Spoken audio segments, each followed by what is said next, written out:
Wow! Anak, di ako makapaniwalang may pinapatayo na tayong bahay. Nay, deserve natin to. Ang tagal niyo din to pinaghirapan. Ma'am, saan ko po ilalagay itong mga semento? Doon na lang sa gilid, kuya. Sige po, ma'am. Excited na ako matapos tong bahay natin, anak. Saan dito? Hoy, huwag ka pupunta dyan! Grabe nangyari sa Kawawa kanya. naman siya. Ba't ang daming tao? Engineer, anong meron? Ma'am, yung isa sa mga trabahador namin, na kuryente tapos natabunan ng semento. Ayun, namatay. Ha? Paano nangyari yun? May nag-utos ata sa kanya na ilagay yung semento sa gilid. Madami live wire dun eh. Ay. Ang problema, ma'am, kung tatanggalin pa namin yung katawan niya sa ilalim ng semento, baka hindi agad matapos tong bahay niyo. Hindi pwedeng hindi matapos agad tong bahay na to. Di bale, babayaran ko na lang yung pamilya nung namatay. Nay, sigurado ka ba? Sige po, ma'am. Sige na, ituloy niyo na yan. Congrats po, ma'am. Natapos din yung bahay niyo. Ang ganda, di ba? Wow, ang ganda. Maraming salamat, engineer. Una na po ako, ma'am. Anak, tara pasok na tayo. Wow, ang ganda ng loob. Nay, hindi talaga ako mapakali na may bangkay dito sa ilalim ng bahay natin. Huwag kang okay, anak. Kasalanan niya naman kung bakit siya namatay eh. Ay, matutulog na lang ako sa bago kong bahay. Wow, ang ganda ng kwarto ko. Ano yun? Kasalanan mo kung bakit ako namatay. Nay! Anak, akalat dito! Maglinis ka nga! Anak! Nay, tingnan niyo po yung nakita ko! Tingnan mo! Yan! Diyan ka magaling! Puro cellphone! Buti pa yung anak ni Aling Susan tumutulong sa bahay! Pero Nay, nakakatawa po kasi... sumasagot ka pa! Buti pa yung anak ni Aling Susan hindi sumasagot! Sige po, Nay. A few moments later. Good news, Nay! 95 yung grade ko sa school! 95? Ba't ang baba? Buti pa yung anak ni Aling Susan, naka 99. Hindi ka kasi nag-aaral na maayos. Matutulog na lang ako. Yan, diyan ka magaling. Natutulog ka na naman. Buti pa yung anak ni Aling Susan, hindi natutulog. Pumaba ka nga. Kakain na lang ako. Yan, kumakain ka na naman. Wala ka lang ginawa kundi kumain. Buti pa yung anak ni... Tama na. Sumasagot ka pang bata ka, ha? Buti pa yung... Buti pa si Aling Susan, masarap magluto ng ulam. Ikaw, itlog lang, wala pang lasa. Okay, class, next reporter. Hi, classmates. We are the group 2 and...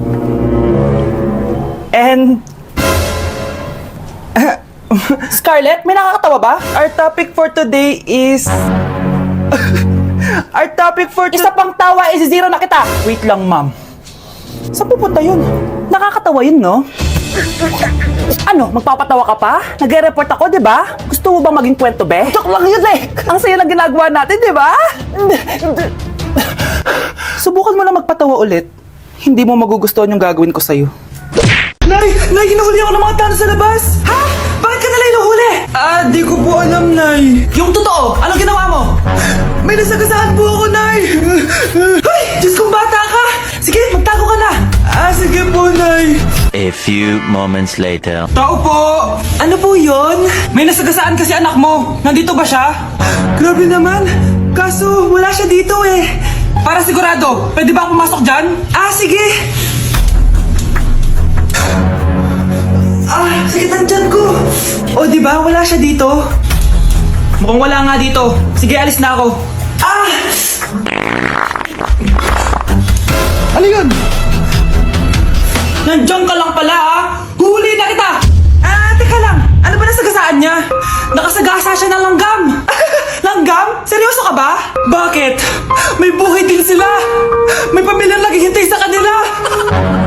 Oo, sige. Huli niyo na yan. Si Mr. Alarcon lang ang nakakuha ng 98 sa exam. Oh, ano kayo yan? Mga bobo! Tapos kayong lahat perfect kayo. Yan, ang yabang kasi. Buti nga sa kanya. Mr. Alarcon, bakit may bulak ka sa tenga? Kasi naman ma'am, palagi niyo sinasabi sa akin na papasok dito tapos lalabas doon, kaya hinarangan ko na. 'Di ba? Aminin niyo ma'am, talino ko doon. Class, lagi niyong tatandaan na hindi pinaparusahan ng taong wala namang ginagawa. So ma'am, di niyo pa ako paparusahan? Bakit, Mr. Alarcon? Kasi di ko po ginawa yung assignment eh. Psst, tali natin yung bag niya. Bilis! A few moments later. Oh yes! Sino nagtal ng bag ko? Tubuan sana ng bag sa mukha yun. Bilis naman tumanda ni nanay. Sana mas madaming oras yung binigay ko sa kanya nung bata ako. Anak, Tara, labas tayo. Wala na kasi tayo masyadong banding eh. Tsaka nanay, alas kami ng mga friends ko eh. Sige anak, next time na lang tayo umalis. Hello, be, saan ka na? Anak, sabay ka na sa akin, kain na tayo dito. Busog pa ako, nay, mamaya na lang. Tsaka di ako kumakain ng gulay, di ba? O sige anak, pagtitira pa rin kita ha. Ano ba yan? Ano ba yan, nay? Anak, hindi ka ba natutulog? Tingnan mo nga yung tsura mo. Wala namang pasok bukas, di ba? Sige na, good night na. Patay mo ilaw, nay. O sige anak, good morning. Sana gising ka din kapag gising ako. Anak, samahan mo ako magpa-check up. Nay, hindi ako pwede. May gagawin ako assignment to. Sige anak, ako na lang mag-isa. Galingan mo dyan ha. Huy anak, aalis ka ba? May time ka ba, nay? Tara, alis tayo. Libre kita. O sige. Tara.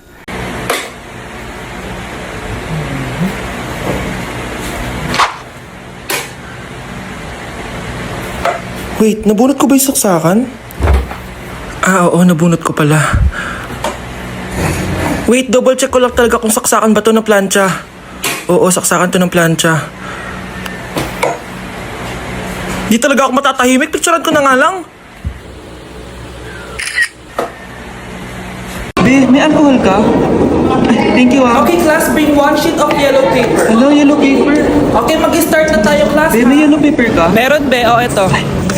Thank you, Be. Okay, class, number 1. Ano, wala palang ballpen.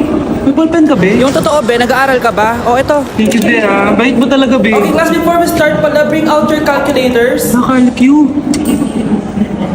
May kalkyu ka, Be? Lahat na lang, be. O, ayan. Perfect. Thank you, Be. Yun, sa wakas natapos din. Be, may tissue ka? Wow, tissue naman. Ayan. Salamat, Be. Grabe, na-stress ako dun, ha.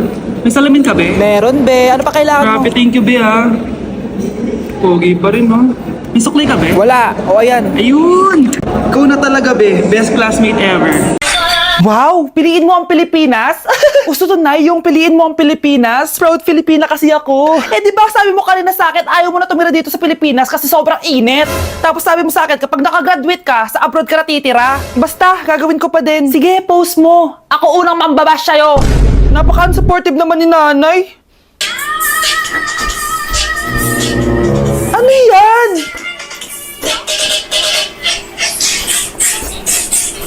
Kailan palagi sayaw yan? Di ba transition yan? Eto na po kasi uso ngayon, Nay, eh. Puro kayo sabay sa uso. Akala nyo maganda. Mukha lang kayo nakakatawa. Basher talaga tong si nanay. Buti pa si Kyle, nag-aaral ng mabuti. Hindi yung kung ano-ano ginagawa. Yun pala yun. Patingin nga, anak. Sanananan. Tatak. Ano to, anak? Lyrics po ng Asoka, Nay.